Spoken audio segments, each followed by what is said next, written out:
अस्सलाम वालेकुम। आज हम CC 3.1 चैप्टर 15 के पेज 1 में नॉन डिस्ट्रक्टिव टेस्टिंग के मतलब डिस्कस करेंगे।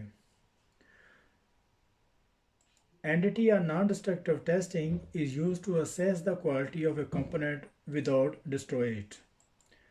एनडीटी का जो फुल फॉर्म है नॉन डिस्ट्रक्टिव टेस्टिंग, और इसको जो कंपोनेंट है जिसको टेस्ट करना होता है उसको बगैर तोड़े उसका अंदाज़ा और उसकी जो क्वालिटी को चेक किया जाता है। There are many methods of NDT, some of which require a very high level of skill, both in application and analysis। यहाँ तक इसको देखते हैं। और बहुत सारे एनडीटी के मेथड हैं जिसके लिए और बहुत सारे एनडीटी के मेथड हैं और जिनमें कुछ मेथड ऐसे हैं जिसके लिए बहुत ज़्यादा हाई लेवल ऑफ स्किल और इसके अलावा एप्लीकेशन के लिहाज से उसका जो एनालिसिस है, जैसे फॉर एग्जांपल अगर कोई इम्परफेक्शन आती है, तो उसको ये चेक करना कि उसकी जो इम्परफेक्शन है कोई वेल्डिंग प्रोसेस की वजह से या कोई मटेरियल की ख़राबी है या फिर वेल्डर में स्किल की कोई कमी की वजह से, और इस चीज़ का एनालिसिस करना। And therefore NDT operators for this method require a high degree of training and experience to apply them successfully. यहाँ तक इसको देखते हैं। और इसलिए जो एंटिटी ऑपरेटर है उसको हाई लेवल ऑफ उसकी जो डिग्री है और उसकी जो ट्रेनिंग है और उसके लिए जो एक्सपीरियंस है वो चाहिए होता है ताकि ताकि इस चीज़ का वो अच्छे से उसका जो एनालिसिस है उसको जो है वो ऑब्ज़र्व कर सके। यहाँ से इसको चेक करते हैं। The four principal method of NDT are. तो यहाँ पे चार मेथड ऐसे हैं जिसको जो है वो आम इंडस्ट्री में इसको यूज़ किया जाता है। तो उसमें नंबर एक में पेनिट्रेट टेस्टिंग है, डीपीटी भी कहते हैं, पीटीआई भी कहते हैं और डीपीआई भी कहते हैं और पीटी भी कहते हैं। डीपीआई मतलब डाई पेंट टेस्टिंग है और पीटी जो पेनिट्रेट टेस्टिंग है और डीपीआई डाई पेंट इंस्पेक्शन और पीटीआई पेनिट्रेट टेस्टिंग इंस्पेक्शन। तो इसी तरीके से नंबर टू में मैग्नेटिक पार्टिकल टेस्टिंग है और इसको जो एमटीबी कहते हैं मैग्नेटिक टेस्टिंग और एमटीबी कहते हैं एमपीटी। तो एमपीटी का मतलब मैग्नेटिक पार्टिकल टेस्टिंग है और एमपीआई जो है वो मैग्नेटिक पार्टिकल इंस्पेक्शन। तो इसी तरीके से नंबर थ्री में अल्ट्रासोनिक टेस्टिंग है और नंबर फोर में रेडियोग्राफिक टेस्टिंग। यहाँ से अभी इसको देखते हैं। A welding inspector should have a working knowledge of all these methods, their application, advantage and disadvantages. एक वेल्डिंग इंस्पेक्टर को इसके मतलब अच्छा एक्सपीरियंस होना चाहिए, उसके मतलब नॉलेज होना चाहिए ताकि इन मेथड को अच्छे तरीके से वो समझ सके और अप्लाई कर सके।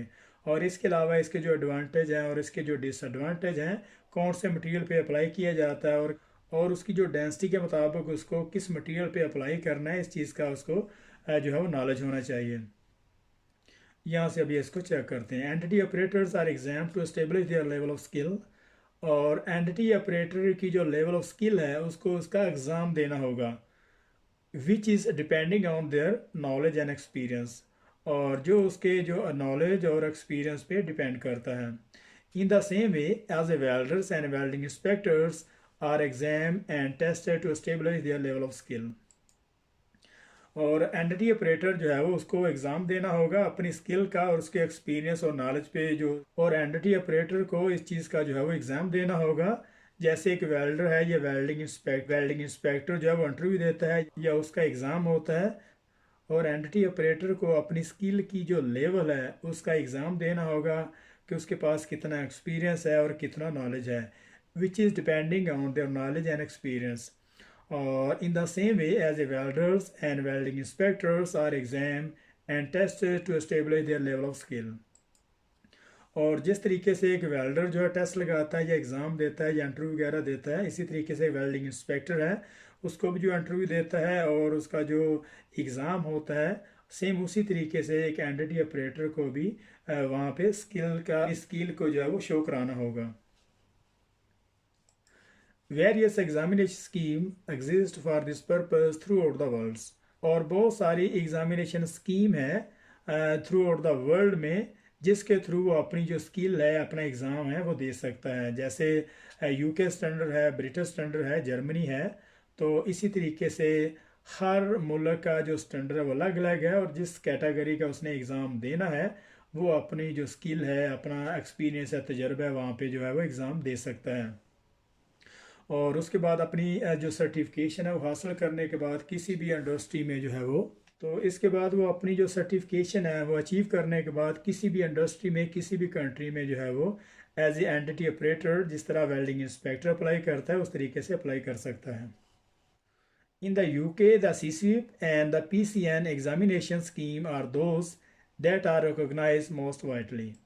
और इन द यूके में जो CCP है, जिसका फुल फॉर्म है certificate scheme welding inspection personal, और इसी तरीके से PCN एग्जामिनेशन स्कीम है those that are recognise most worldly. और यूके स्टैंडर्ड में जो PCN है और CCP है जो आमतौर पर बहुत ज़्यादा मकबूल है और पूरे वर्ल्ड में इसको जो है वो माना जाता है, इसकी सर्टिफिकेशन को।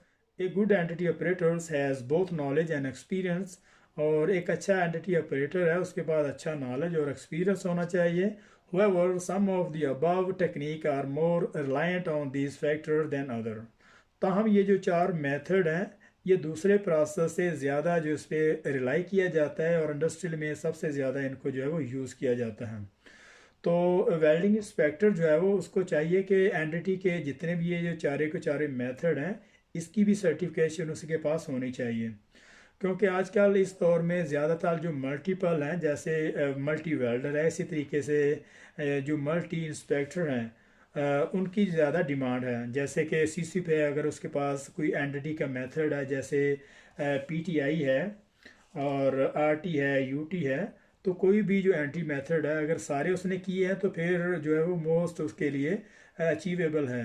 और ये ज़्यादा, तो यहाँ पे 15.1 यहाँ पे ख़त्म हो रहा है, तो मिलते हैं नेक्स्ट पेज में। तो यहाँ पे 15.1 यहाँ पे ख़त्म हो रहा है, नॉन डिस्ट्रक्टिव टेस्टिंग का पेज 1 है वो ख़त्म हो रहा है यहाँ पे। तो मिलते हैं नेक्स्ट पेज 2 में, तब तक के लिए अल्लाह हाफिज़।